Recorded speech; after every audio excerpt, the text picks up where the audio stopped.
20 अक्टूबर 2022 आधुनिक भारतीय इतिहास की एक महत्वपूर्ण घटना का गवाह रहा है। आज भारत चीन युद्ध की 60वीं वर्षगांठ है। 1962 को युद्ध भारत की विदेश और सुरक्षा नीति में एक महत्वपूर्ण बदलाव का प्रतिनिधि करता है, जिसके परिणाम आज भी महसूस किए जाते हैं।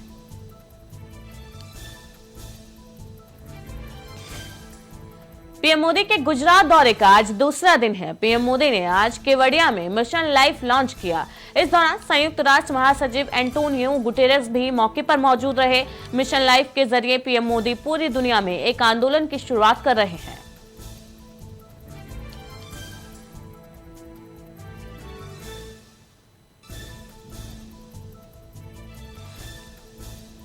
हिमाचल प्रदेश विधानसभा चुनाव को लेकर केंद्रीय मंत्री अनुराग ठाकुर ने कहा कि चुनाव में बीजेपी को जीत मिलने की स्थिति में अगले मुख्यमंत्री के चयन का फैसला पार्टी आला कमान करेगा।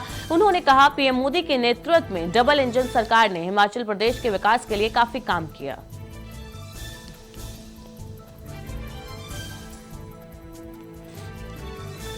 कांग्रेस में राष्ट्रीय अध्यक्ष बदलने के साथ ही राजस्थान कांग्रेस का सियासी घमासान फिर शुरू हो गया।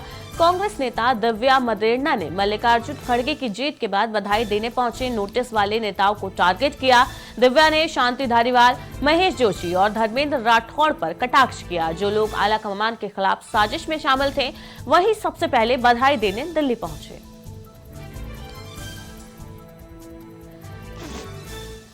कांग्रेस के पूर्व अध्यक्ष राहुल गांधी भारत जोड़ो यात्रा पर हैं। भारत जोड़ो यात्रा का 43वां दिन है आज। यात्रा का पड़ाव अभी आंध्र प्रदेश के कुर्नूल जिले से होकर गुजर रहा है। कन्याकुमारी से शुरू हुई इस यात्रा का समापन जम्मू कश्मीर में होगा।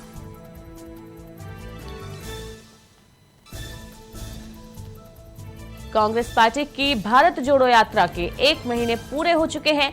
7 सितंबर को कन्याकुमारी से शुरू हुई ये यात्रा 43वें दिन आंध्र प्रदेश के कुर्नूल जिले से होकर गुजर रही है। इस यात्रा को लेकर कांग्रेस में खासा उत्साह है और वहीं राहुल गांधी कुछ तस्वीरें भी इस भारत जोड़ो यात्रा की सामने आई है।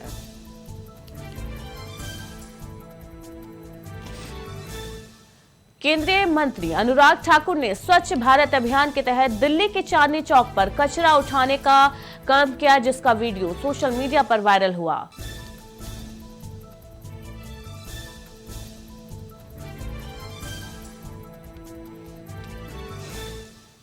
समाजवादी पार्टी प्रमुख अखिलेश यादव के सौतेले भाई प्रतीक यादव ने बुधवार को कहा कि अखिलेश सपा के संस्थापक और अपने पिता मुलायम सिंह यादव की विरासत को आगे ले जा रहे हैं। प्रतीक प्रयागराज के संगम में मुलायम सिंह यादव के अस्थि विसर्जन के लिए अखिलेश यादव के साथ आए थे।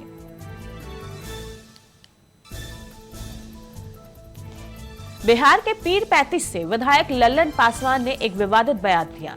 उन्होंने कहा, मुस्लिम समाज के लोग लक्ष्मी की पूजा नहीं करते। क्या वे धनवान नहीं हैं? सरस्वती को ज्ञान की देवी माना जाता है, लेकिन क्या वे लोग IAS, IFS नहीं हैं? उनके इस बयान पर लोगों ने विरोध जताते हुए उनका पुतला फूंका।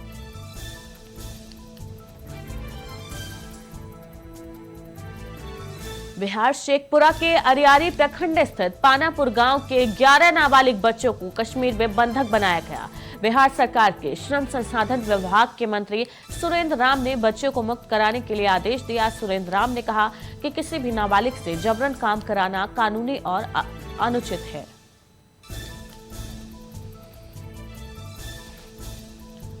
बलात्कार का दोषी राम रहीम इन दिनों पैरोल पर जेल से बाहर। कैद से बाहर आने के बाद उसने एक ऑनलाइन सत्संग किया। इस सत्संग में हरियाणा बीजेपी के बड़े बड़े नेताओं ने हाजिरी लगाई। इस ऑनलाइन सत्संग कार्यक्रम में बीजेपी नेता और करनाल की पूर्व मेयर रेणुवाला गुप्ता भी शामिल हुई।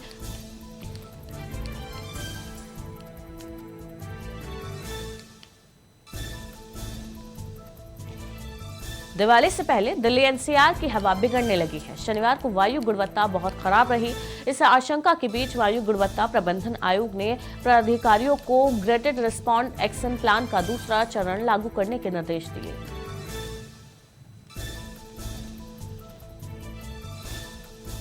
बुधवार में शाम को भारी बारिश हुई, जिससे बेंदलुरु सहित शहर के पूर्व, दक्षिण और मध्य भाग में कई मुख्य सड़कों पर पानी भर गया। मौसम विभाग ने भारी बारिश का संकेत देते हुए अगले 3 दिनों के लिए शहर में येलो अलर्ट जारी किया।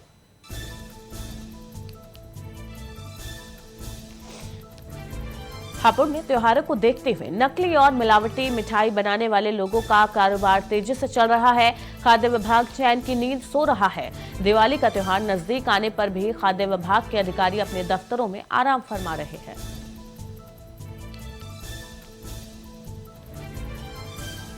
कानपुर देहात के मंगलपुर थाने में तैनात एक सिपाही और उसके साथी पर एक युवती से दुष्कर्म का आरोप लगा है। पुलिस ने मुकदमा दर्ज कर जांच शुरू कर दी। युवती ने दुष्कर्म के बाद शादी का झांसा देने और धमकी देने का भी आरोप लगाया।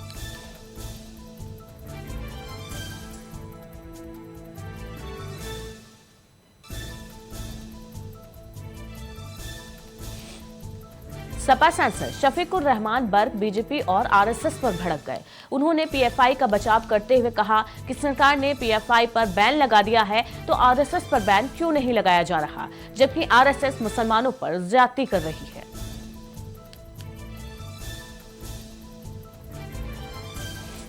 कन्नौज कोतवाली क्षेत्र के बलारपुर गांव में मक्के की रखवाली कर रहे किसान को गोली मार दी गई, जिससे कि उसकी इलाज के दौरान मौत हो गई। ग्रामीणों ने एक हमलावर को धर दबोचा, लेकिन 2 हमलावर अभी भी फरार हैं।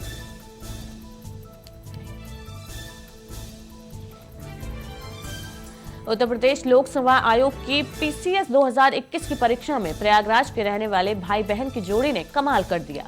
शहर से दूर मेजा इलाके के रहने वाले विवेक सिंह को जहां 8वीं रैंक मिली तो उनकी छोटी बहन संध्या सिंह को 12वीं रैंक हासिल हुई।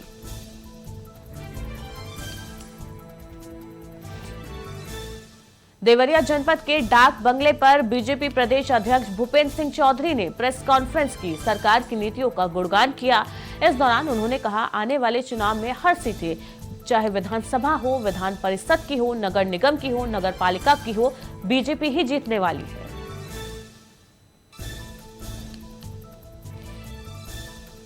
नोएडा सेक्टर 62 में चलती कार में भीषण आग लग गई, जिससे कार जलकर खाक हो गई।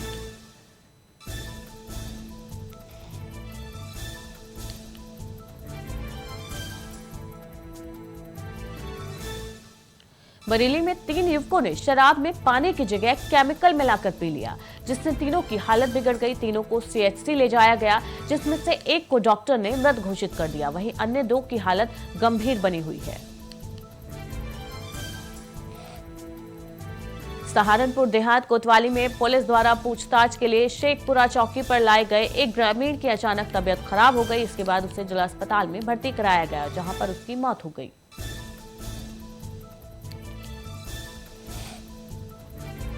आगरा की जिला जेल के बंदी दीपावली पर घरों को रोशन करने के लिए गाय के गोबर से दीपक बना रहे हैं।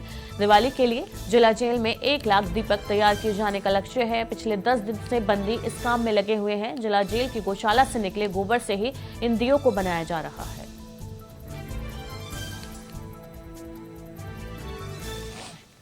सीतापुर में सड़क पर मगरमच्छ घूमता दिखाई दिया। सड़क पर घूमते मगरमच्छ का वीडियो वायरल हो गया।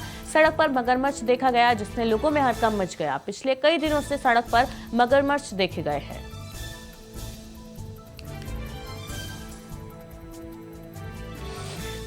आगरा में दिवाली पर गांव में खेतों में जगह जगह बनाए जा रहे बारूद के ढेरों पर कार्रवाई की गई। आतिशबाजी के लिए गांव में खेतों में बारूद बनाई जा रही थी, जिसका वीडियो सोशल मीडिया पर वायरल हो गया।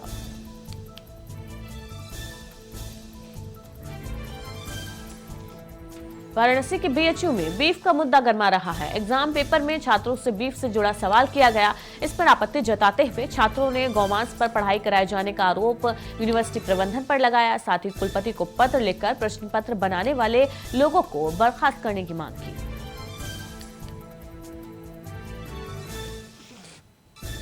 नोएडा के सेक्टर 100 में कुत्ते के हमले से एक साल के बच्चे की जान जाने के मामले में लोगों का प्रदर्शन देखने को मिल रहा है, जिसे लेकर सोसाइटी में कैंडल मार्च निकाला गया। साथ ही कैंडल मार्च में छोटे बच्चे भी पोस्टर लेकर शामिल हुए।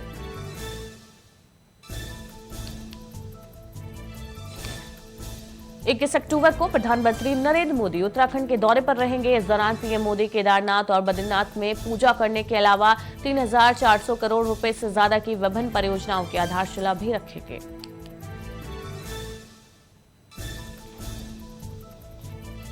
उत्तराखंड राज्य गठन के 22 साल बीतने के बाद भी तमाम विभागों की नीतियां अब तक नहीं बनी है, जिस वजह से विभागों में बेहतर और योजनाबद्ध तरीके से काम तक नहीं हो पा रहा। 22 सालों बाद सरकार की पहल पर सचिव स्वास्थ्य ने महत्वपूर्ण कदम उठाते हुए फार्मा नीति को लेकर मसौदा तैयार किया। उत्तराखंड पुलिस दिन ब दिन प्रदेश में शांति व्यवस्था कायम करने के साथ साथ अपने ट्रैक रिकॉर्ड में भी अच्छा खासा सुधार कर रही है, जिसके चलते देश भर में उत्तराखंड पुलिस को प्रॉपर्टी रिकवरी के मामले में सबसे ऊपर जगह मिली। चुनावी रणनीतिकार प्रशांत किशोर के बयान पर जेडीयू के प्रवक्ता अभिषेक झा ने कहा, पीके को राज्य और देश की जनता एक इवेंट मैनेजर के रूप में जानती है। अच्छी बात है कि वो यात्रा कर रहे हैं, उनको यात्रा के दौरान मुख्यमंत्री द्वारा किए गए कार्यों का आकलन करना चाहिए।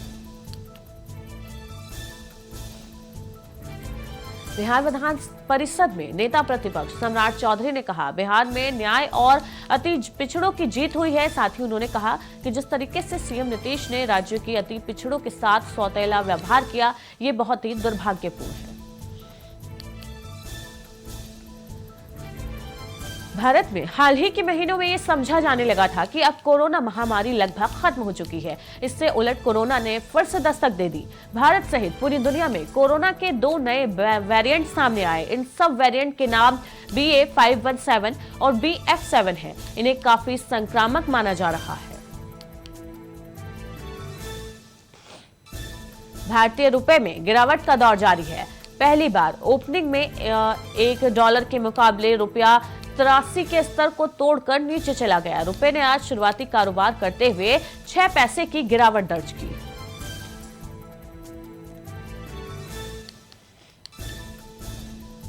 हफ्ते के चौथे कारोबारी दिन बाजार कमजोर पड़ा। बाजार खुलते समय सेंसेक्स लगभग 228 अंकों की गिरावट के साथ 58,877 अंकों पर कारोबार करता दिखा। निफ्टी 17,500 अंकों के लेवल पर नीचे फिसलकर 17,434 अंकों पर कारोबार कर रहा था।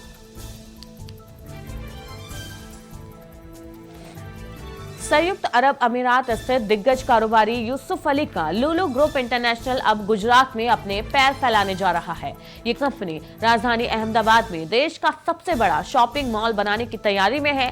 कंपनी अहमदाबाद में देश का सबसे बड़ा शॉपिंग मॉल के लिए 3,000 करोड़ रुपए निवेश करेगी।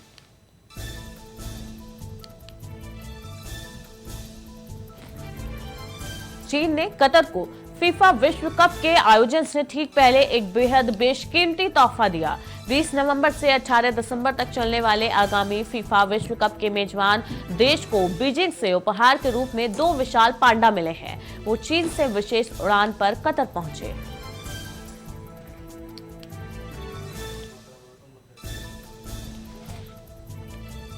भारतीय मूल की सुएला ब्रेवरमैन ने ब्रिटेन की गृह मंत्री के पद से इस्तीफा दे दिया। 43 दिन पहले ही गृह मंत्री नियुक्त की गई थी, जब ब्रिटिश प्रधानमंत्री लिज ट्रस ने 10 डाउनिंग स्ट्रीट में कार्यभार संभाला था। गृह मंत्री सुएला ब्रेवरमैन ने इस्तीफा दिया।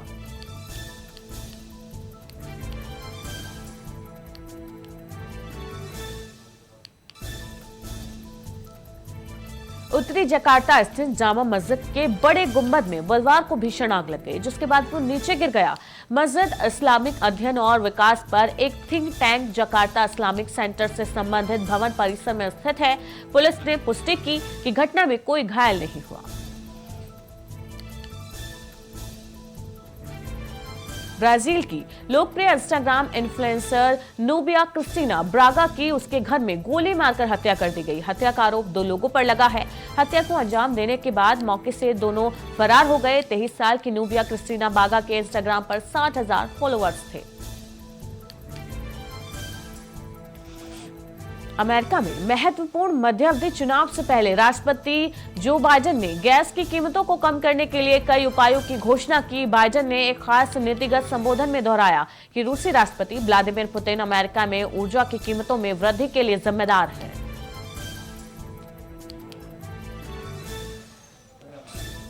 इटली के पूर्व प्रधानमंत्री सिल्वियो बर्लुस्कोनी का एक ऑडियो टेप लीक हुआ। इसके बाद वो एक बार फिर रूस के राष्ट्रपति के साथ अपनी दोस्ती के कारण सवालों के घेरे में हैं। इस ऑडियो में वो कह रहे हैं कि जन्मदिन पर रूस के राष्ट्रपति व्लादिमीर पुतिन ने उन्हें 20 वोदका और एक प्यारा शुभकामना संदेश भेजा था। उन्होंने पुतिन को शांति व्यक्ति तक करार दिया। चीन ने एक बार फिर संयुक्त राष्ट्र संघ में आतंकवाद पर शिकंजा कसने की भारत और अमेरिका की मुहिम को झटका दिया। चीन ने पाकिस्तान के आतंकवादी संगठन लश्कर-ए-तैयबा प्रमुख हाफिज सईद के बेटे तलहा सईद को आतंकियों की लिस्ट में डालने के प्रस्ताव पर रोक लगा दी।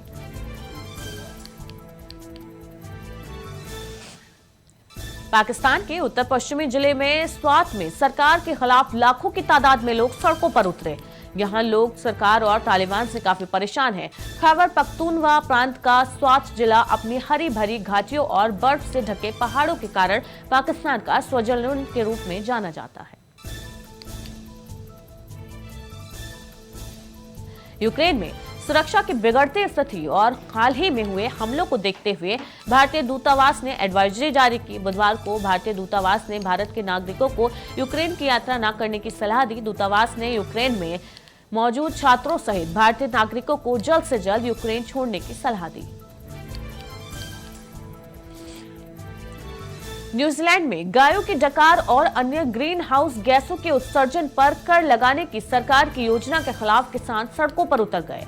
ग्राउंड्सवेल न्यूजीलैंड समूह की मदद से देश भर के कस्बों और शहरों में 50 से ज्यादा जगहों पर विरोध प्रदर्शन का आयोजन किया गया।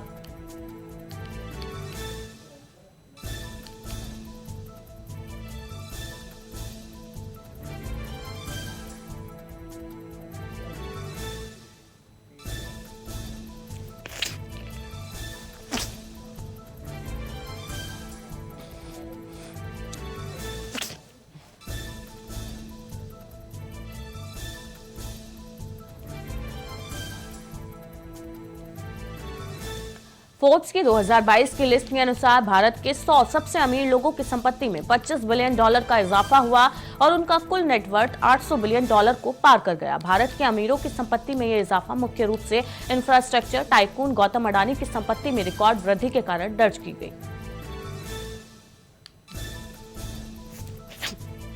बुधवार को फेमस प्रोड्यूसर रमेश तौरानी ने दिवाली पार्टी रखी थी। इस दौरान पूरा बॉलीवुड पार्टी में शामिल हुआ। दिवाली पार्टी में हाथों में हाथ थामे विक्की और कटरीना कैफ पहुंचे। इस पार्टी में शिल्पा शेट्टी, कृति सनन, नोरा फतेही से लेकर शहनाज गिल, जेनेलिया डिसूजा और रितेश देशमुख पहुंचे। टीवी क्वीन एकता कपूर पिछले काफी वक्त से ऑल्ट बालाजी की वेब सीरीज XXX के चलते सुर्खियों में है। सीरीज के खिलाफ विवाद थमने का नाम नहीं ले रहा। इस सीरीज के चलते एकता कपूर और उनकी मां शोभा कपूर के खिलाफ गिरफ्तारी का वारंट जारी हुआ था। बेगूसराय की एक अदालत ने एकता और उनकी मां के खिलाफ गिरफ्तारी के निर्देश दिए। अब इस पूरे मामले पर एकता और उनके घर वालों के लिए राहत भरी खबर सामने आई। पटना हाईकोर्ट ने फिलहाल एकता और शोभा की गिरफ्तारी पर रोक लगा दी। उर्वशी रौतेला बॉलीवुड की एक खूबसूरत अदाकारा में से एक हैं। सोशल मीडिया पर काफी एक्टिव रहती हैं। आए दिन नए नए वीडियोस शेयर करती हैं। एक्ट्रेस का एक वीडियो सोशल मीडिया पर अब तेजी से वायरल हुआ, जिसमें वो विदेश में मस्ती करती हुई नजर आई।